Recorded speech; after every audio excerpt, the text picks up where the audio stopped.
The seventh chapter, beginning with the third verse. Give it honor to my apostle, pastor, apostle, bishop, everybody in their respective places, elders, deacons, saints, and friends.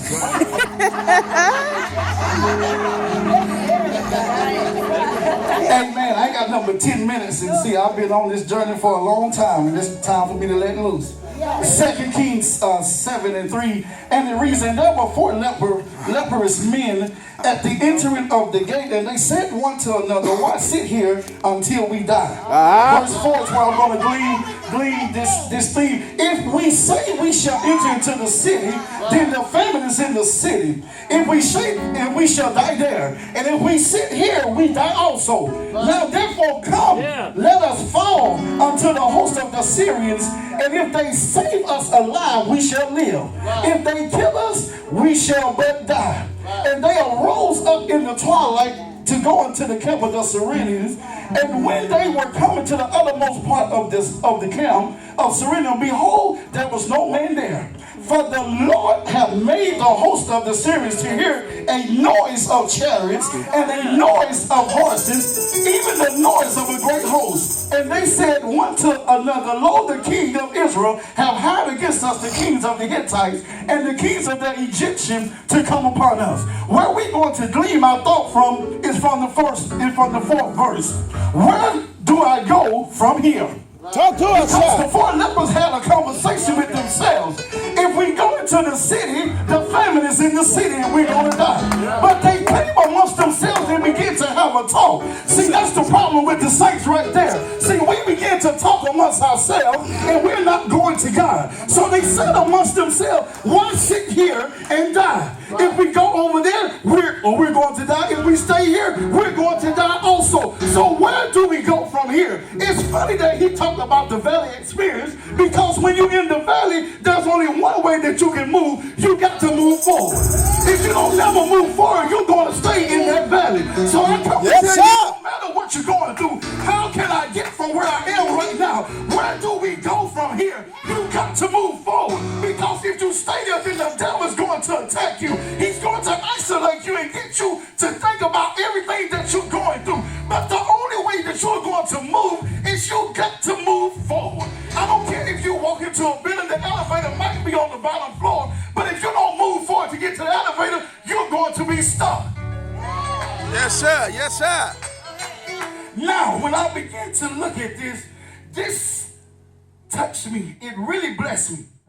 When you look at this right here in verse number 7 and 6, it says, for the Lord have made the host of the Syrians to hear a noise.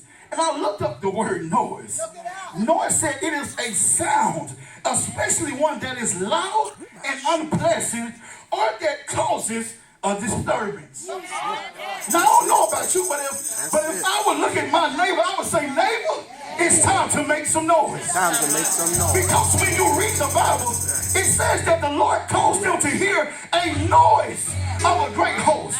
When you understand that noise, it's like it causes a disturbance. Now, I don't know about you, but I need God to cause some disturbances in my life. I need death to hear a noise. I need my family to hear a noise. I need my enemies to hear a noise. I need everybody and everything that's causing some disturbances in my life. I need them to hear the noise of God.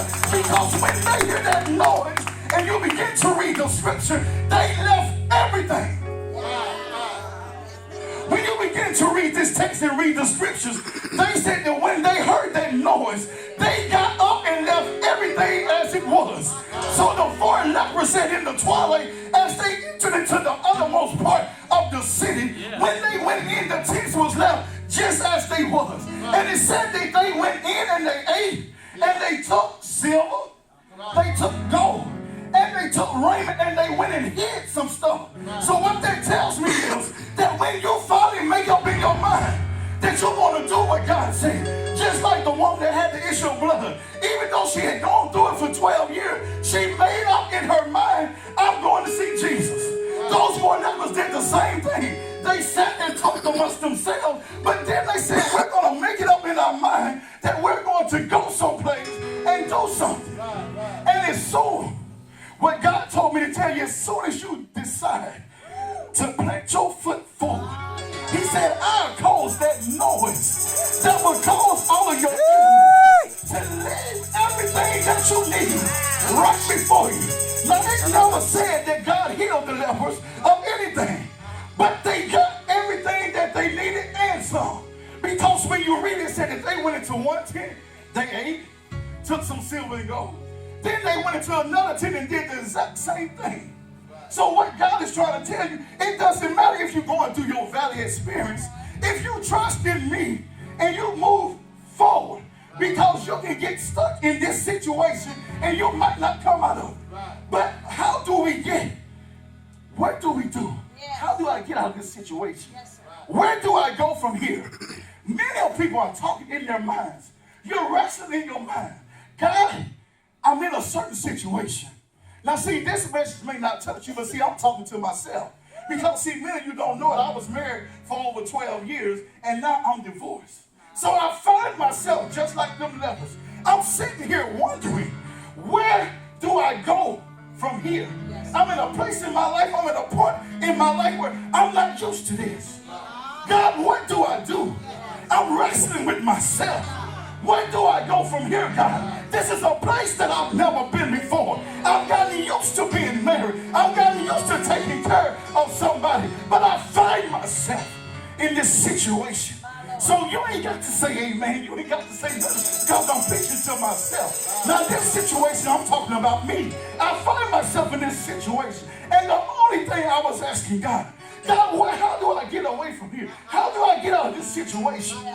And he told me, son, the only thing you got to do is keep moving forward. You can't get stuck where you are. It doesn't matter what you're going through. It doesn't matter what it looks like. Because the Bible says that the steps of a good man are ordered by God. And the only way I can, if you understand steps, you got to go forward in order to take a step.